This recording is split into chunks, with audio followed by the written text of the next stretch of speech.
इससे पहले हमने डिफरेंशिएशन किया था एक्सप्लिसिट फंक्शन का और इम्प्लिसिट फंक्शन का। इम्प्लिसिट फंक्शन में क्या होता है कि x और y ऐसे कनेक्टेड होते हैं जिनको सेपरेट करना मुश्किल होता है, और एक्सप्लिसिट फंक्शन के अंदर y clearly in terms of x express किया होता है, means y is function of x। Here x is independent variable, y depends on x, that's why y is dependent variable. इस तरह का फंक्शन होता है तो हम बोलते हैं एक्सप्लिसिट फंक्शन। लेकिन अब हम जो डिस्कस करने जा रहे हैं वो है parametric form of the function. अभी parametric form of the function क्या है? तो मीनिंग साफ है कि x and y both are expressed in terms of third variable, say t। For example, if x is given ft and y is given in terms of gt, y is x and y both are function of t in these two equations। इस तरह से अगर equation function को express कर रखा है तो उसको बोलते हैं पैरामीट्रिक फॉर्म। और ये दोनों इक्वेशंस जो हैं उनको कहेंगे, जो रिप्रेजेंट करेंगे x को और y को इन टर्म्स ऑफ t, उनको बोलेंगे पैरामीट्रिक इक्वेशंस। तो दोनों इक्वेशंस को हम बोलेंगे पैरामीट्रिक इक्वेशंस और टोटलिटी में फंक्शन को बोलेंगे पैरामीट्रिक फंक्शन। तो फिर इसका डिफरेंशिएशन कैसे होगा? जैसे कि मान लीजिए x is equal to 280 and y is equal to 80 square, ठीक है ना? तो ये इक्वेशन नंबर फर्स्ट और ये equation number second. We have both the variables x and y but expressed in terms of t। t is what? Third variable, and that third variable is called parameter. उसको हम बोलेंगे parameter. और इस पूरे इन दोनों equations को बोलेंगे parametric equations, और इस फंक्शन को, इस फॉर्म को हम बोलेंगे पैरामीट्रिक फंक्शन। तो पैरामीट्रिक फंक्शन का डिफरेंशिएशन करने के लिए हमें क्या करना पड़ेगा? तो हमें दिखेगा differentiating 1 and 2 both with respect to t, तो dx upon dt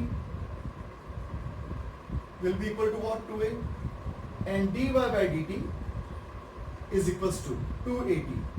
Now in order to obtain dy by dx, derivative of y with respect to x, what we have to do?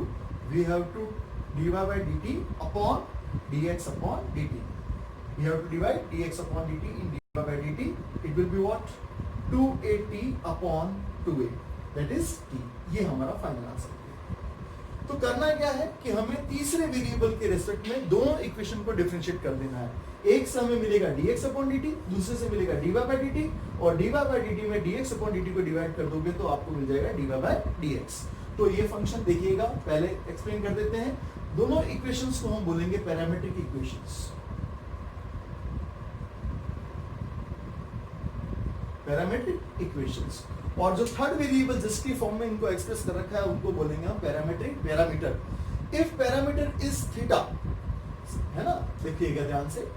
Suppose we have x is equal to a cos theta and y is equal to b sin theta. तो x theta की term में express किया हुआ है और y भी theta की term में एक्सप्रेस किया हुआ है। तो थर्ड वेरिएबल कौन हो गया इस बार? Third variable is theta.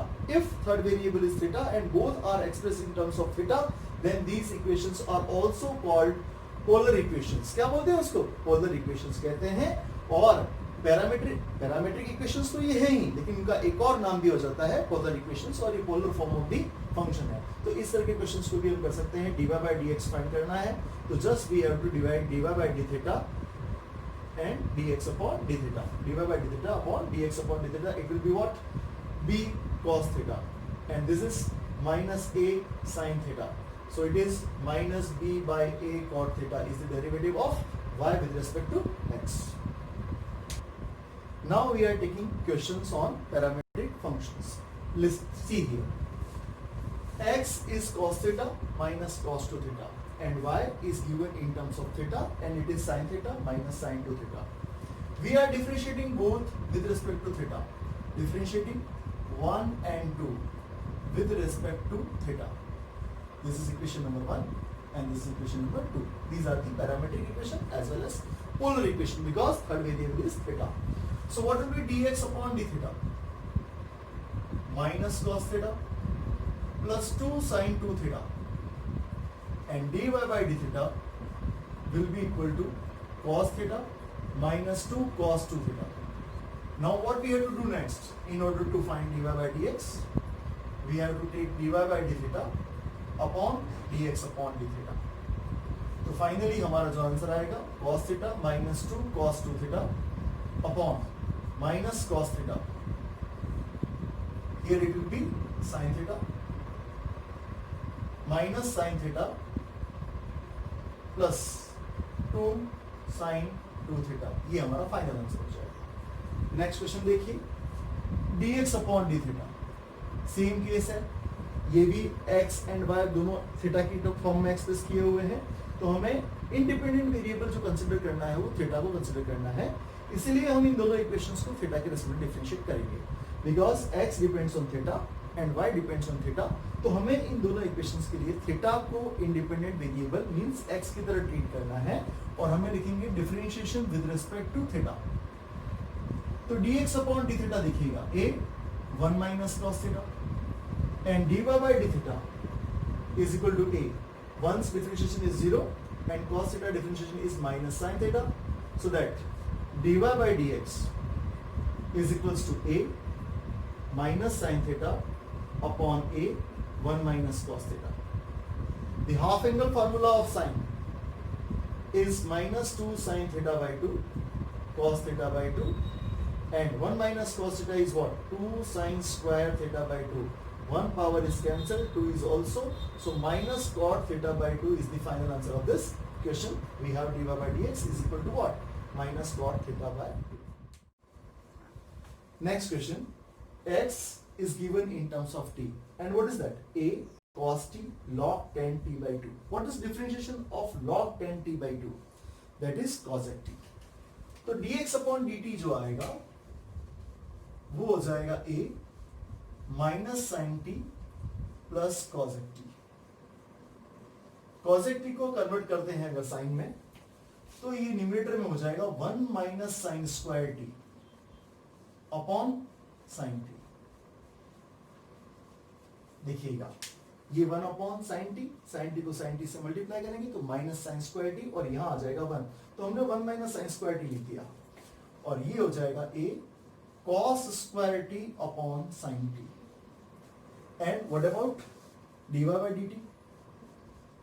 It is simply a cos t.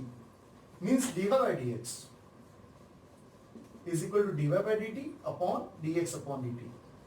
A cos t upon a cos square t upon sin t.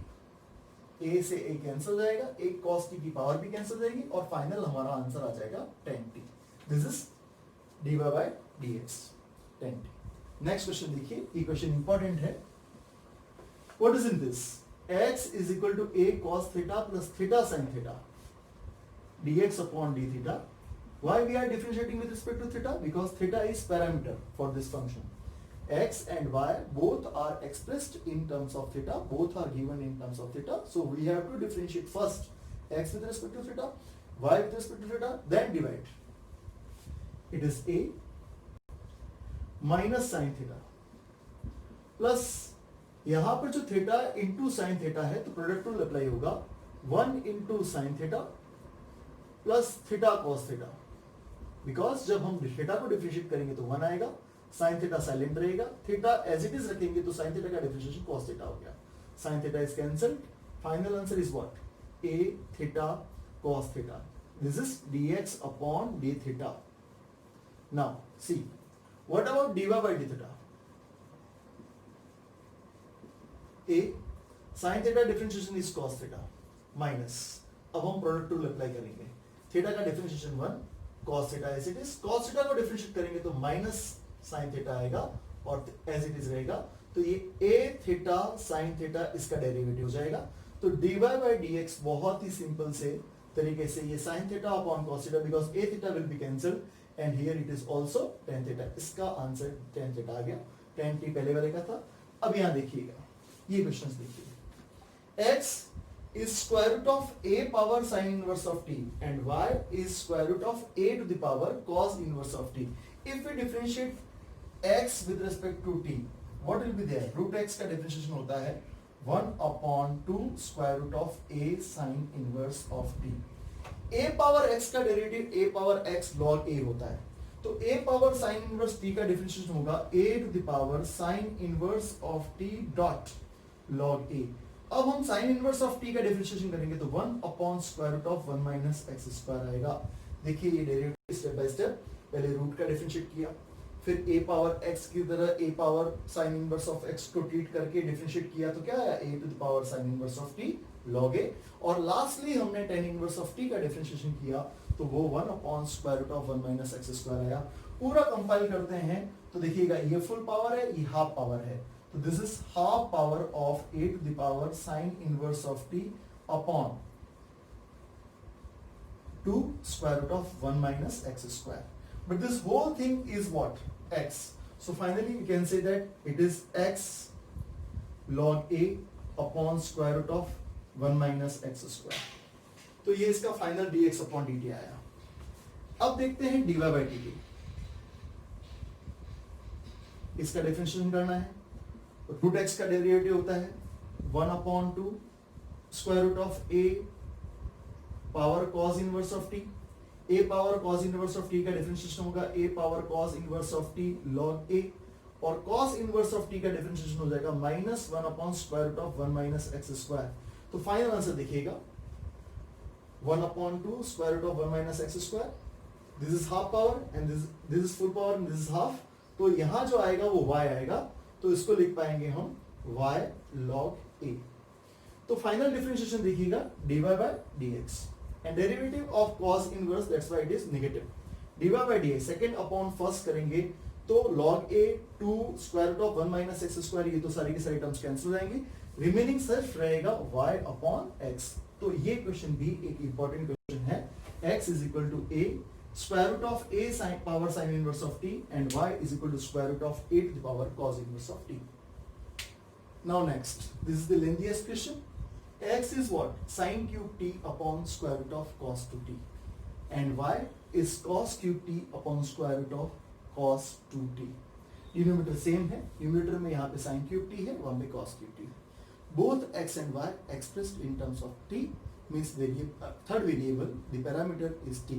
So we have to differentiate both x and y with respect to t।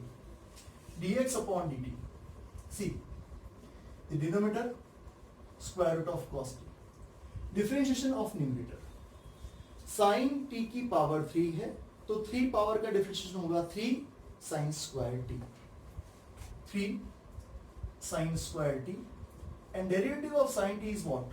cos t minus numerator as it is, that is sine cube t and the denominator's differentiation, denominator में क्या है? Square root of cos 2t, square root of x का differentiation होता है 1 upon 2 square root of x, तो यहाँ पे क्या हो जाएगा इसका derivative 1 upon 2 square root of cos 2t, और cos 2t का डिफरेंशिएशन हो जाएगा minus 2 sin 2t, 2 is cancel और अपॉन में जो आएगा डिनोमिनेटर का स्क्वायर तो रूट हट जाएगा, cos 2t की सिंगल पावर हो जाएगा। अब इसके बाद क्या होगा?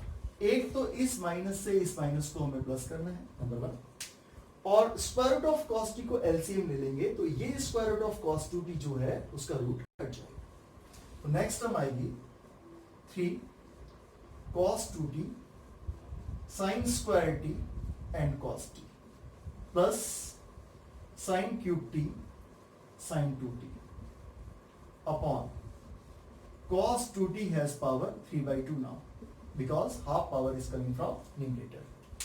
यहां तक ये स्ट्रक्चर कंप्लीट हो गया। अब देखिएगा हमारे पास दो चीजें हैं, एक तो है cos 2t और एक है sin 2t। cos 2t के हमारे पास तीन फार्मूले हैं, cos 2t is equal to what? cos square t minus sin square t। Second formula है 2 cos square t minus 1 and third is 1 minus 2 sin square t। Because हमारे पास यहाँ sin की ज्यादा पावर है तो हम sin की पावर जो है 1 minus 2 sin square t ये फार्मूला यहाँ अप्लाई करेंगे, और sin 2t का simple formula half angle formula जो है 2 sin t cos t वही लगाएंगे। तो देखते हैं क्या होता है। 3 cos 2t that is 1 minus 2 sin square t, 1 minus 2 sin square t, outside we have sin square t as well as cos t। In next term Sin 2t is what? 2 sin t cos t. So that 2 sin to the power 4t and cos t will be, और upon में आ जाएगा cos 2t का power 3/2. अगर हम इसमें से sin t cos t common निकालते हैं, सिर्फ sin t की एक पावर cos t की एक पावर अगर हम कॉमन निकालते हैं तो क्या होता है, ध्यान से देखिएगा. sin t into cos t. What will be the insight? sin t cos t, तो एक sin t की पावर हमारे पास रह गई है, वो 1 से मल्टीप्लाई होगी और 1 मल्टीप्लाई होगा 3 से, तो ये हो जाएगा 3 sin t minus sin t and it is sin square t, तो minus 6 times of sin square t, but in last we have 2 sin square t upon cos 2t whole power 3/2. देखिएगा दोनों similar terms हैं. -6 plus 2 that is -4. So it is sin t cos t 3 sin t minus 4 sin cube t, because we have taken one power, that's why here 2 plus 2 तो यहाँ 3 आ जाएगा और यहाँ पर भी ये पावर 3 हो जाएगी और हमारे पास हो जाएगा 4 sin cube t, और अपॉन में जो आएगा वो आएगा cos 2t की होल पावर 3/2. और हमें पता है कि 3 sin t minus 4 sin cube t, that is formula of sin 3t. So what is at last? Sin t cos t sin 3t upon cos 2t whole power 3/2. This is dx upon dt.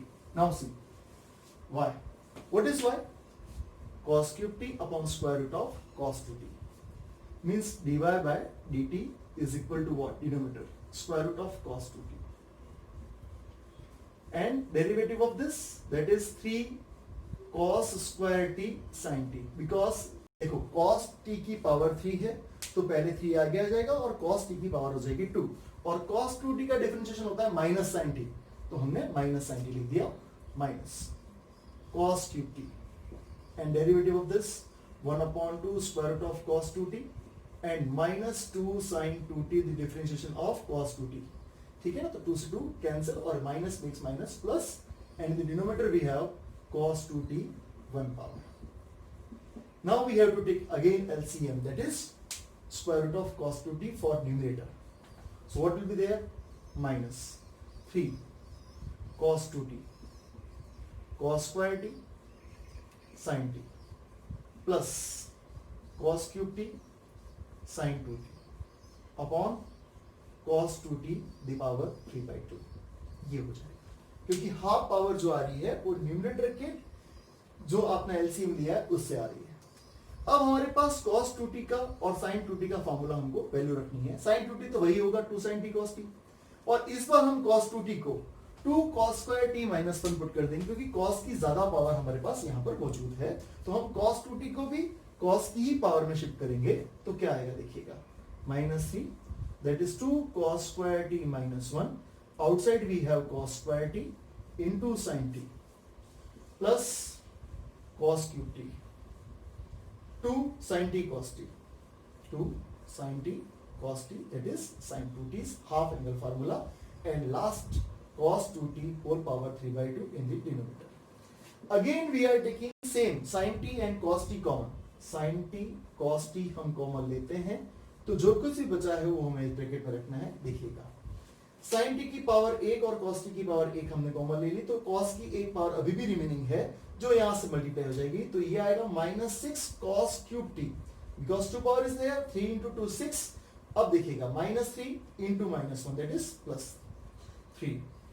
and what is next? sin t cos t की power चलेगी तो हमारे पास सिर्फ एक cos t बचा हुआ है. यहां से देखिएगा sin t cos t की पावर हमने कॉमन ले ली है, तो हमारे पास बचा है क्या, 2 cos cube t, that is 2 cos cube t upon cos 2t whole power 3/2. Lastly we have sin t cos t, and this is, see here, 3 cos t minus 4 cos cube t. अगर हम minus common ले लेते हैं तो क्या आएगा, तो हमारे पास आएगा 4 cos cube t minus 3 cos t, that is formula of cos 3t, और अपॉन में आएगा cos 2t whole power 3/2. है ना, कंपाइल करिए उसको, sin t cos t cos 3t upon cos 2t whole power 3/2। अब हम सेकेंड अपॉन फर्स्ट करेंगे। अगर dy by dt upon dx by dt, तो dy बाय dx का फाइनल वैल्यू क्या आएगा, ध्यान से देखिएगा। sin t cos t and cos 2t whole power 3/2, sin t cos t whole cos 2t whole power 3/2 दोनों में कॉमन है। फर्क डिफरेंस जो है वो cos 3t का और sin 3t का है, तो यहां आ जाएगा cot 3t and one negative sine from dy by dt। ये इसका फाइनल आंसर हो गया। dy by dx equal to minus cos 3t। इस क्वेश्चन को आप 2 से 3 बार अगर करते हैं तो काफी सारे कॉन्सेप्ट्स भी क्लियर हो जाएंगे। साइन की और cos की मल्टीपल पावर्स का डिफरेंशिएशन आपके लिए आसान हो जाएगा, और प्रैक्टिस तो है ही।